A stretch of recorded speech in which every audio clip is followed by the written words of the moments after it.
તેના શરીરની અંદર કુપોષણનું કારણ બને છે। આહારમાં જંક ફૂડનો વધુ પ્રમાણમાં ઉપયોગ, તો કે આહારમાં આપણે ખાણીપીણીની વસ્તુમાં આપણે જંક ફૂડ, તો કે બહારની વસ્તુ છે, આ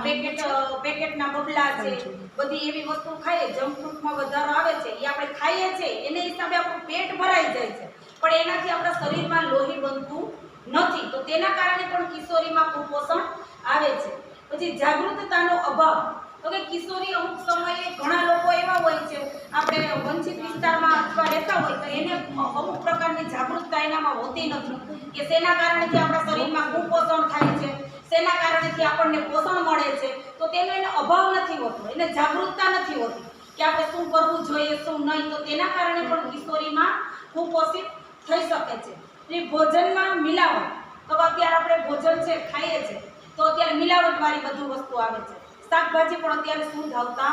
નથી, કારણ કે દવાવાળા આવે છે, અત્યારે તો કોઈ પણ પ્રકારની શુદ્ધતા વસ્તુ આવતી જ નથી, મિલાવટવાળી જ આવે છે। તો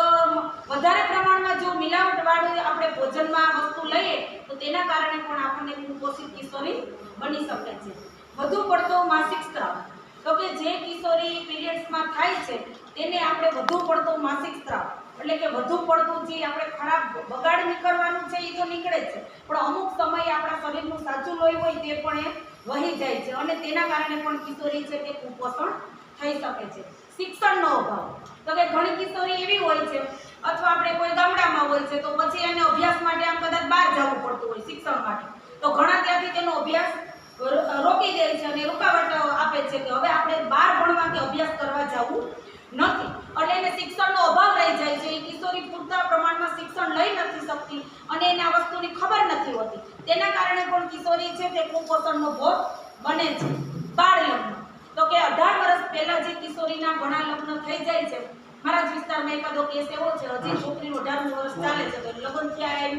કહેતા હતા કે વર્ષથી પહેલા તો લગ્ન થઈ ગયા, એટલે 17 વર્ષે એના લગ્ન થઈ ગયા, હવે અત્યારે પ્રેગ્નેન્ટ છે, અત્યારે 4થો 5મો મહિનો છે, હવે ડિલિવરી આવશે તો પોતે કુપોષિત, તો એનું બાળક પણ આવનારું કુપોષિત જ થશે, કારણ કે એને હજી સમય નથી, બાળ લગ્ન એટલે કે 18 વર્ષની નાની ઉંમરમાં તેના લગ્ન થઈ ગયા છે, તો જ્યારે જો કિશોરી કુપોષિત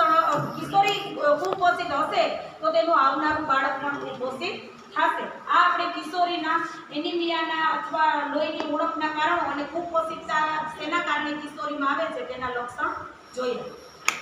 એના મેરેજ થઈ ગયા અને વર્ષ 2 વર્ષ થયા તેને ગર્ભધારણ કર્યો, તો હજી કે બેન શરીર સક્ષમ ના હોય ગર્ભધારણ કરવા માટે અને એની પહેલા એને ગર્ભધારણ કર્યો હોય તો એ કુપોષિતનું કારણ છે। પછી વારંવાર ગર્ભધારણ કરે, વારંવાર એટલે કે હજી પહેલું બાળક તો વર્ષનું ના થયું હોય ત્યાં બેન પ્રેગ્નેન્ટ હોય તો એ વારંવાર ગર્ભધારણ થવાના કારણે પણ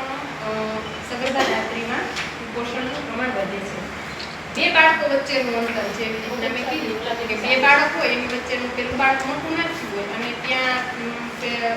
બાળકનું બીજા બાળકનો જન્મ થઈ જાય તો પેલા બાળકને પણ પોષણ ન મળે, એની માતાના શરીરે હજી સક્ષમ ના હોય, ત્યાં બીજું બાળકનો જન્મ થઈ જાય, તો એ પણ એક કારણ છે કુપોષણનું। પોષણક્ષમ આહારનો અભાવ, કે શું કહેવાય કે ગરીબી અને અંધશ્રદ્ધા, એટલે કે જે ઘરની અંદર પોતાને ગરીબ હોય તો એમના જે શરીરને પોષક તત્વો જોઈએ એટલો એ ખોરાકમાં લઈ શકતા ના હોય, એના કારણે પણ પોષણક્ષમ આહારના અભાવને કારણે પણ કુપોષણનું કારણ બને છે। શિક્ષણનો અભાવ, એટલે કે જે માતા અથવા ધાત્રી છે એ સગર્ભા અથવા ધાત્રી છે એમાં શિક્ષણનો અભાવ, કે જે નિરક્ષર હોય અથવા તો ઓછું શિક્ષણ પ્રાપ્ત કર્યું હોય એ માતા બને ત્યારે એમને જે આપણે જે સમજાવીએ છીએ કે લે તો ખરા પણ પોતે સાક્ષર હોય તો પોતાની જાતે જે વિચારી શકે, પોતે જે લઈ શકે એટલું બધું એ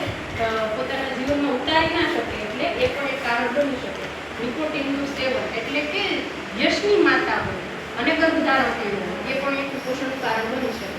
અને અસાધ્ય બીમારી કે જે એડ્સ છે, કેન્સર છે, કોઈ જન્મજાત હોય,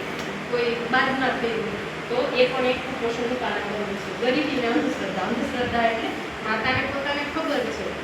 અથવા સગર્ભાને પોતાને ખબર છે પણ એના સાસુ સસરા છે, પરિવારના સભ્યો છે એમ કે આવું જ કરવાનું, આમ આ જ ખાવાનું, આ નહીં ખાવાનું, તો એ પણ એક કુપોષણનું કારણ બને છે। અને અમારો મુદ્દો છે બાળકને કુપોષણના કારણો। બાળકને કુપોષણ એટલે કે જો અધૂરા માસે બાળક જન્મે તો તે બાળક કુપોષણમાં